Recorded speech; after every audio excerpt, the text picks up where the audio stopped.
Time now for a new feature on health this week. I'm joined by celebrity chef Greg Allyn. Greg, welcome to the program. Thank you very much, Don.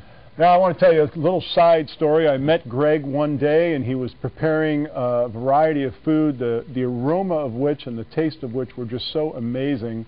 And then I found out after our conversation that he was preparing these strictly from a healthy point of view. And the first thing I said is, Greg, you got to come on the show. And I was very happy to hear that. Thank you. Now, I like to fool around the kitchen myself, and so I was, as I said, fascinated by all of these marvelous dishes that I would not ordinarily classify as healthy cooking. Now, you've got a pasta dish here. Tell us about this. Well, this is really a classic dish. The pasta itself looks as though it's an ordinary pasta, but it actually has calcium and 3 times the fiber. But wow. You really couldn't tell when you taste it. I've also used a tomato-based sauce, and I have smoked sun-dried tomatoes. Okay. So the grilled shrimp and the smoked sun-dried tomatoes really work together. So you have a lot of flavors going on. It's healthy. It's quick to make.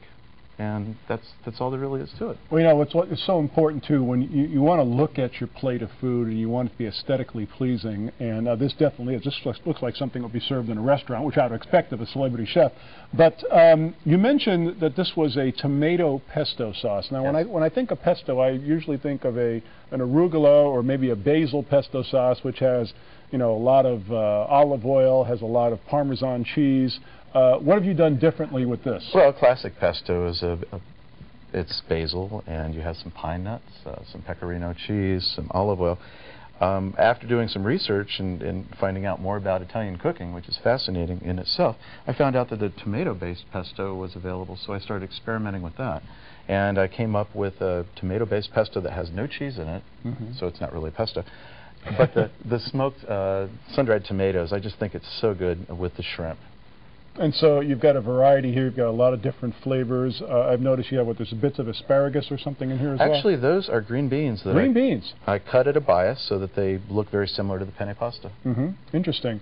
Now, when you look at a plate like this, have you got any calculations with respect to like fat content and caloric content? Everybody's, you know, being very careful and watching that these days. You could substitute the shrimp, which does have a bit of cholesterol in it, with one of your other favorite meats that it would be a less, you know, if you like fish. But basically your pasta and your tomatoes are your basis for your dish here. Okay. And fish would work, any type, even a chicken would work with that, or if you had some type of turkey, you could make medallions and just put some medallions on there. It's a very simple dish. You know, I have a real kind of an aficionado of Italian food. When my wife and I were married, we honeymooned in Italy, and I've always been fascinated by the cuisine, fascinated by the culture. I remember in a favorite Italian restaurant of mine, there's a sign on the wall that says, "The problem with Italian food is 3 days later you're hungry again." Italian food does kind of have a bad rap as being very high in calories.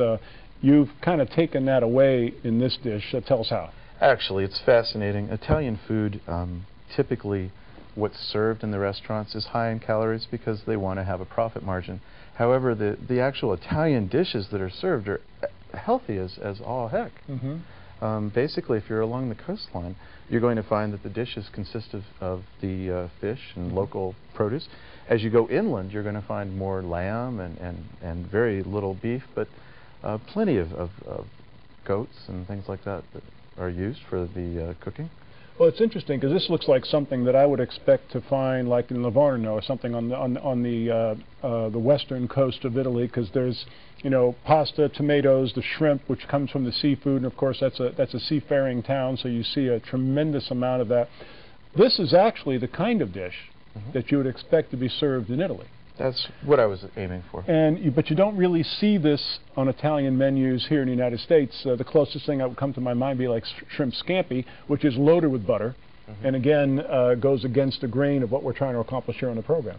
Well, little portions are typical of Spanish and Italian dishes. Even in Spanish dishes, they're called tapas, of course. It's a great way to eat, because you can switch drinks in between. So you can start out with perhaps one type of drink and go to another food and then have another drink with that. And you're at 2 hours now. It's a completely different way of dining than what it takes place at the restaurants here. What else would I serve with something like this to make a full meal for my guests? Well, with the shrimp, I would use a Chardonnay. Chardonnay with Chardonnay, that, and as absolutely. far what I open perhaps, well, like, of course in Italy they finish with a salad, but here in the United States we open with a salad, so to speak. Is that how I would put that together? Actually, I try to incorporate vegetables into my dishes, Okay. and since we're not in Italy, I'm actually cooking for the American palate. And we're very busy in this country. Everyone thinks that the time is so short to do things. Cooking, I don't have time to cook, I don't have time to shop.